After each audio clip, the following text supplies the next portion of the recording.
많은 사람들이 ESG 경영을 말하지만 How to에 대해서는 답을 못합니다. 아직까지 정립된 체계가 없기 때문이죠.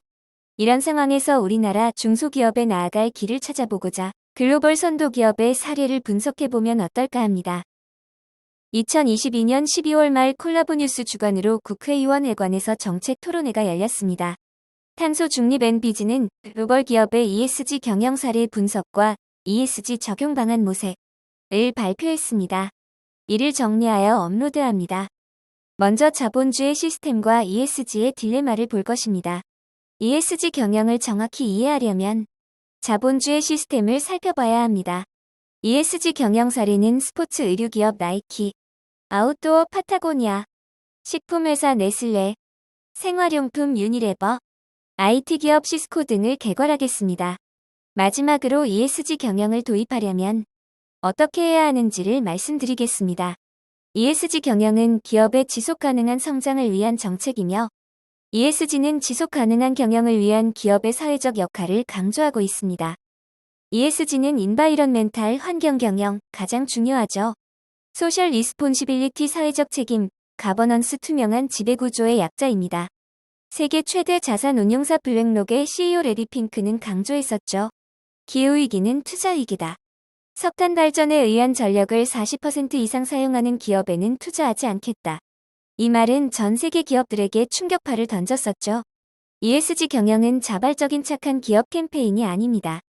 사회가 요구하고 투자자와 소비자가 요구하는 형태의 기업 가치를 지속적으로 성장시키는 과정이죠.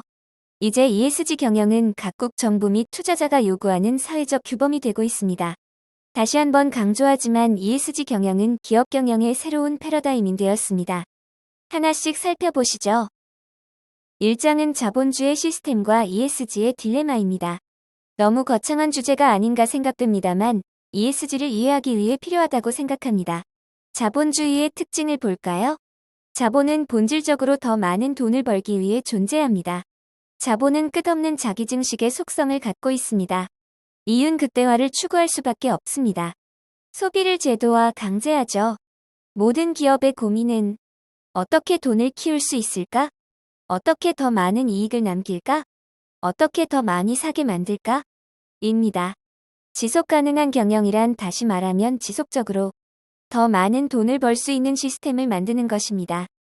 왜 ESG 경영이 거대한 흐름이 되었을까요? ESG 경영이 화두가 된 것은 기후이기 때문입니다. 지금처럼 탄소를 배출하면 인류는 21세기가 끝나기 전에 멸망할 수밖에 없습니다. 전 지구적 목표는 2050년까지 순탄소 배출을 제로로 만들자는 것이죠. 실천 과제는 이는 탄소 저감 시스템을 구현하는 것입니다. 환경 관련 기술과 프로세스가 초점이 되겠죠. S는 기업의 사회적 기여 및 이해관계자와 소통하는 것입니다. G는 투명한 지배구조를 만드는 것입니다. 결론적으로 ESG의 목적은 자본의 지속가능한 이익 창출을 위한 비즈니스 생태계 및 사회적 생태계를 유지하는 것입니다. 비즈니스 가치사슬 전체에 걸친 문제입니다. ESG 경영은 기업 활동의 패러다임의 대전환입니다. 기존 경영과의 차이를 살펴보겠습니다. 첫째, 주주 자본주의와 이해관계자 자본주의로 구분할 수 있습니다. 따라서 경영 목표 역시 주주 자본주의는 기업의 이익을 극대화하고 주주에게 최대한 배당하는 것이죠. 그러나 ESG 경영에서는 기업의 지속 가능성과 이해관계자 공동의 이익을 목표로 합니다. 이해관계자란 주주, 직원, 소비자, 협력업체, 채권자, 지역사회 등을 포함하죠. 기존 기업은 매출 극대화를 위한 활동과 비용 최소화를 위한 활동에 초점을 두죠. 사회적 기여의 목적도 단지 착한 기업 이미지를 보여줌으로써 소비자 인지도를 높이기 위한 것입니다. 결국 제품과 서비스를 많이 팔기 위한 것이죠. 반면 ESG 경영에서는 탄소 중립에 대응하기 위한 기술 혁신과 사회적 책임의 이행, 지배구조 투명성을 통한 지속 가능한 경영 관련 활동에 주력합니다.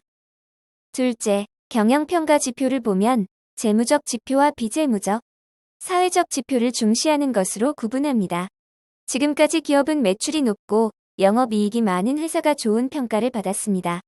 ESG 경영은 비즈니스 생태계 차원에서 접근하고 비재무적 지표를 중시합니다. 소비자와 지역사회의 평가를 중시하며 지속 가능한 장기적 경영 리스크를 중심으로 평가합니다. 기존 경영은 이익 극대화를 위한 관리 체계를 구축하는 것을 중시했습니다. 반면 ESG 경영은 기술적 쟁점이 포함된 준법 경영을 중시하죠. 환경공학, 에너지 관련 전문 지식이 중요합니다. 또 이해관계자와 활발한 커뮤니케이션을 할 수 있는 시스템을 구축해야 합니다. 셋째, ESG 경영이 도입된 것은 투자자와 자본시장의 요구 때문입니다. 전 지구적 기후위기로 인한 환경 규제가 강화되고 있습니다. 장기적, 안정적으로 수익을 보장할 수 있는 시스템을 요구합니다. 지금까지 기업 경영은 체계적인 재무관리가 중요했습니다. 그러나 ESG 경영 시대에는 파괴적 혁신을 통한 친환경 산업으로 패러다임을 전환해야 합니다. ESG 경영은 기후위기 대응이라는 명분을 내세우고 있습니다. 그러나 속사정은 좀 다르죠. 지속 가능한 이익 창출을 위해서 경영 방식을 혁신하자는 것입니다.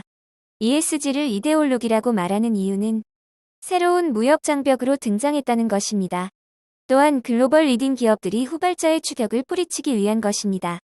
사다리 걷어차기라고 비난받는 이유입니다. ESG에서 S와 G는 경영진의 확고한 실천 의지만 있으면 도입할 수 있습니다. 그러나 이는 기술과 직결됩니다. 탄소 배출을 낮추는 것이 관건입니다. 탄소 저감 기술을 개발할 수 있는 능력이 있는 기업만이 글로벌 시장에서 살아남을 수 있습니다. ESG는 퍼스트 무버 전략입니다. 퍼스트 무버만이 살아남는 전략인 셈이죠. ESG 경영의 이슈를 볼까요? 첫째, 단기적 이익과 지속 가능성이 충돌합니다. 두 특성이 일치하는 경우는 많지 않죠. 이윤극 대화를 추구하는 기업과 사회적 대의란 본질적으로 배치될 수밖에 없습니다. 그럼에도 사회와 지구란 생태계에서 조화로운 어떤 지점을 찾아야 합니다. 둘째, 친환경 제품은 원가 상승과 이익 감소를 동반합니다. 기업은 소비자에게 비용을 전가하죠. 그러면서 지구를 살리기 위해라고 광고합니다. 셋째, 소비를 강제하는 자본주의 시스템과 충돌합니다. 물건을 많이 팔아야 하는데 아나바다를 강조합니다. 아껴 쓰고, 나눠 쓰고, 바꿔 쓰고, 다시 쓰자고 하죠. ESG 경영을 마주하고 있는 패션 산업의 딜레마를 보시죠. 패션 산업은 석유화학에 버금가는 탄소를 배출하고 있습니다. 기후위기 때문에 탄소 배출의 감축을 요구하지 않을 수 없습니다. 패션 산업은 인간의 욕망을 자극하여 돈을 벌고 있죠. 소비를 제도화하여 새로 유행하는 신상품을 사지 않을 수 없게 만듭니다. 패스트 패션이 대표적이죠. 그런데 ESG는 패스트 패션을 폐기하라고 강요합니다. 돈벌이의 핵심 수단을 포기하라는 것이죠. 멋진 모델들이 욕망을 자극합니다. 지름신이 강림하겠죠. 카드를 긁고 나서 후회할 틈도 없이 로켓처럼 배송되죠.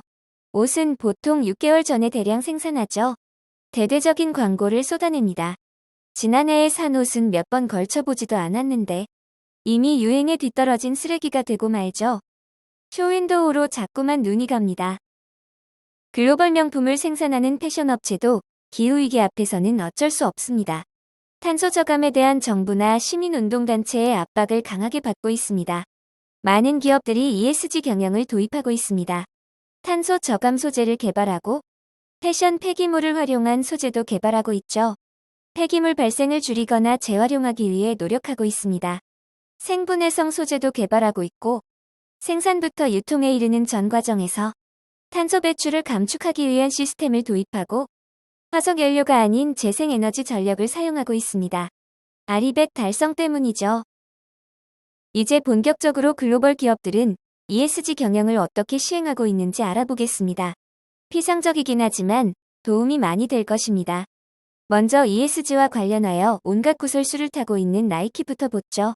나이키는 대표적인 글로벌 스포츠웨어 기업이죠. 나이키는 제3세계 어린이들의 노동을 착취한다는 비난에 시달렸죠. 좋지 않은 이미지를 개선하기 위한 방편의 하나로 ESG 경영에 전력을 다하고 있습니다. 1996년 6월 미국 라이프지는 어린 소년이 나이키 축구공을 바느질하는 사진과 함께 나이키의 파키스탄 시알콧 지역 아동 노동 착취를 폭로했습니다. 12살 파키스탄 소년 타리크는 하루에 60센트를 받고 10시간씩 일했습니다. 나이키의 농구화가 $130일 때였죠. 시민단체들은 나이키가 하청을 맡긴 제3세계 공장의 노동자가 미성년자이며 하루 $2 이하의 임금을 받고 일하고 있다고 비판했습니다.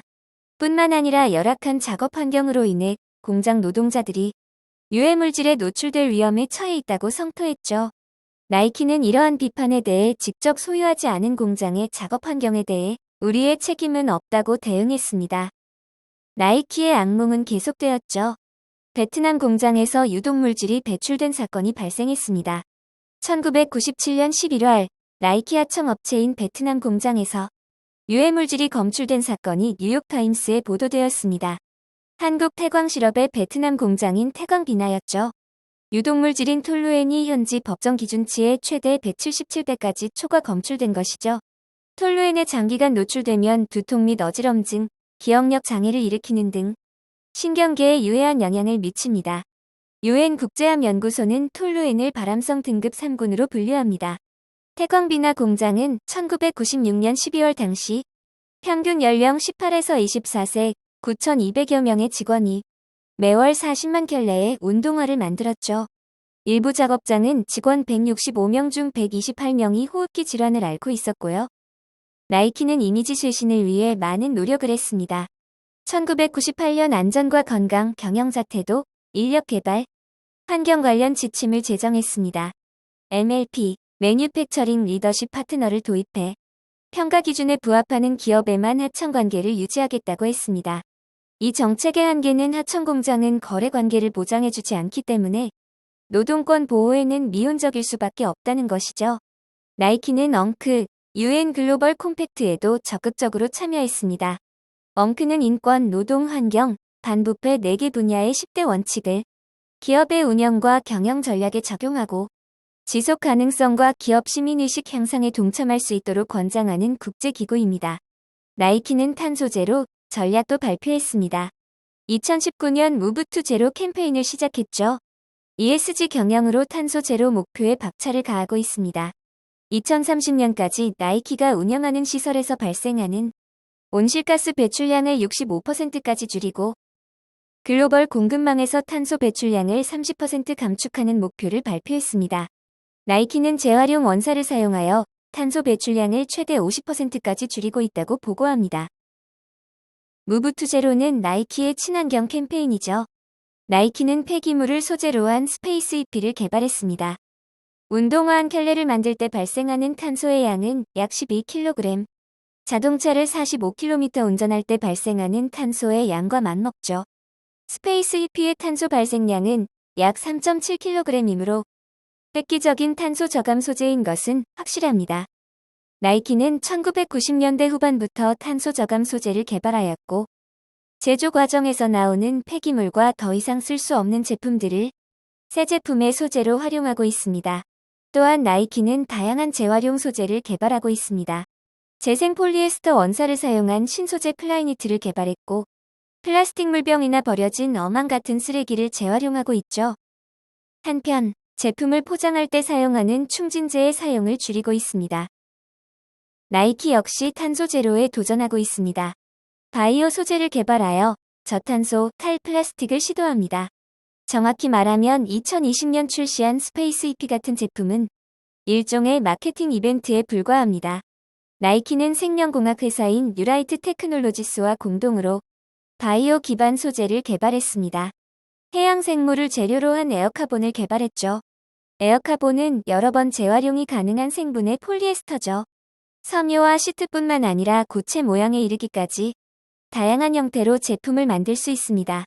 나이키의 최고 지속 가능성 책임자인 노엘 킨더는 에어카본은 나이키에서 발생하는 탄소 배출의 70%를 감축할 것이라 주장합니다. 나이키는 다양성을 포용하는 작업 환경과 사회공헌 프로그램을 시행하고 있습니다. 나이키는 2025년까지 사내 여성 비율 50%, 소수민족 비율 35%를 달성할 계획입니다. 2021년 사내 여성 비율을 50%까지 끌어올렸죠. 여성이 고용에 있어 차별당하지 않도록 인사 담당자를 교육했죠. 2021년부터 5년간 인종 등 다양한 차별을 철폐하는 운동을 펼치는 단체들에 1억 2,500만 달러를 지원하겠다고 발표했습니다. 사회공헌 프로그램도 시행하고 있습니다. 2008년 걸 이펙트 사회공헌 프로그램 설립하여 아프리카와 아시아 20개국에 1억 달러 이상을 투자해 그곳의 여성 청소년 수천만 명을 지원했습니다. 2020년 8,900만 달러 이상을 지출하여 전 세계 1,700만 명이 넘는 어린이가 스포츠 활동에 참여할 수 있도록 도왔습니다. 그동안 스포츠에 적극적으로 참여하지 않던 여성 청소년이 더 큰 자신감을 갖고 스포츠 활동에 참여할 수 있도록 지원하는 코칭 걸스 프로그램도 실행해 사회에 긍정적인 영향을 미치고 있습니다. 그러나 나이키의 ESG 정책은 아직도 갈 길이 멀다고 생각합니다. 나이키의 진정성이 끊임없이 의심받고 있습니다. 나이키의 ESG 정책은 외형상 대단한 변화를 보이고 있지만 그 진정성에 대해서는 아직 물음표가 따라다니고 있습니다. 2019년 나이키는 동일임금법을 위반하고 직장 내 성희롱 문제를 제대로 해결하지 않았다는 논란에 휩싸였죠. 사내 성희롱 가해자를 승진시키고 피해자가 가해자의 관리를 받게 했다는 것이죠. 성별 임금 격차 정보를 명확하게 공개하지 않았고 여성 직원들에게 동등한 수준의 능력 개발 기회를 제공하지 않는다는 비판을 받기도 했습니다. 특히 2021년 위구르족 착취 논란은 큰 이슈가 되었습니다. 나이키는 중국 신장에서 생산되는 면화를 사용했는데 이때 위구르족을 착취해 생산하고 있다는 비난을 받았습니다. 나이키는 신장 면화를 사용하지 않겠다고 공표했죠. 중국은 당연히 크게 반발했고 나이키는 중국과 협력을 지속할 것이라고 사과할 수밖에 없었습니다. 세계 최대 소비 시장인 중국 시장을 포기할 수 없었기 때문이죠.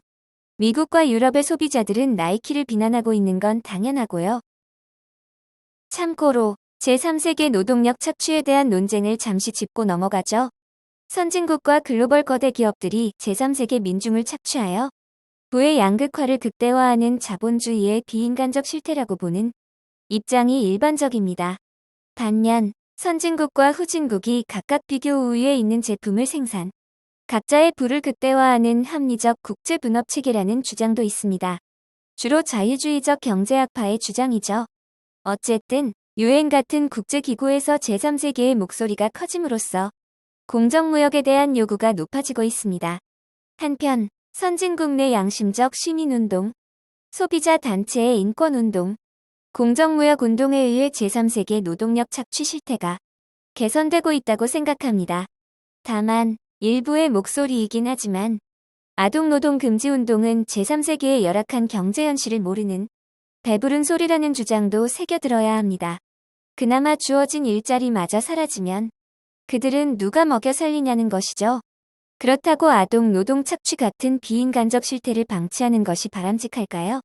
참 어려운 문제입니다. 오늘은 ESG의 개념과 나이키 사례를 살펴보았습니다. 2부에서 뵙겠습니다.